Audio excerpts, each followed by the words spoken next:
वॾे वज़ीर मुराद अली शाह IG सिंध के पुलिस में 25,000 खाली जायूं भरण की हिदायत करे छॾी आहे। अवां खे आगाह कयो पिया वॾे वज़ीर मुराद अली शाह IG सिंध के पुलिस में 25,000 खाली जायूं भरण की हिदायत करे छॾी आहे। वॾे वज़ीर मुराद अली शाह ज़बून हाल 708 थाणनि जी अदावत लाइ बि 2 बिलियन रुपयनि जी मंज़ूरी ॾेई छॾी आहे।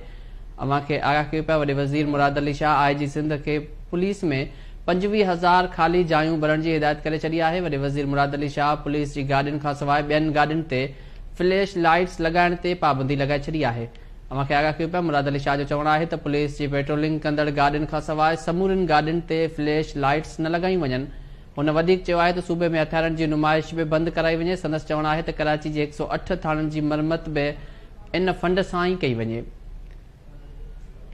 मुराद अली शाह वधीक चयो आहे त ही फंड थाणनि जी अदावत लाइ सही तरीक़े सां ख़र्च थियणु घुर्जे। संदसि चवणु आहे त थाणनि जी अदावत हिकु जहिड़ी हुजे जीअं सुठा ऐं बहितर लॻनि। हुन चयो आहे त पुलिस में खाली 25,000 जायूं बि भरी वञनि। इन जा तफ़सील मालूम कंदासीं। चीफ रिपोर्टर वहीद राजपर हिकु दफ़ो ॿीहर असांखे जॉइन कयो आहे। वहीद, छा तफ़सील आहिनि?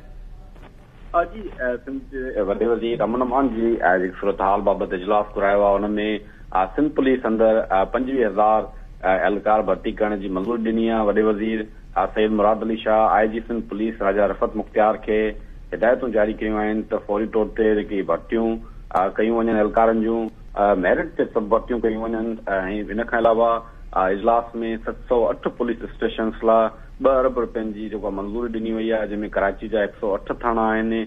इन फंड्स जे ज़रिए जेको पुलिस स्टेशन्स आहिनि उन्हनि जी अदावत जो कमु कयो वेंदो। वॾे वज़ीर चयो त इहे फंड्स पुलिस स्टेशन जी अदावत ते सही तरीक़े सां ख़र्च कया वञनि। वॾे वज़ीर पुलिस गश्त कंदड़ गाॾियुनि खां सवाइ ॿियनि ते जेके हूटर समेत ॿियूं जेके लाइट्स हूंदियूं आहिनि उन्हनि जे इस्तेमाल ते मुकमल तौर ते पाबंदी लॻाए छॾी आहे। वॾे वज़ीर चयो त पेट्रोलिंग ऐं फोर्स जी गाॾियुनि खां सवाइ ॿियनि गाॾियुनि में फ्लैश लाइट्स न लॻायूं वञनि।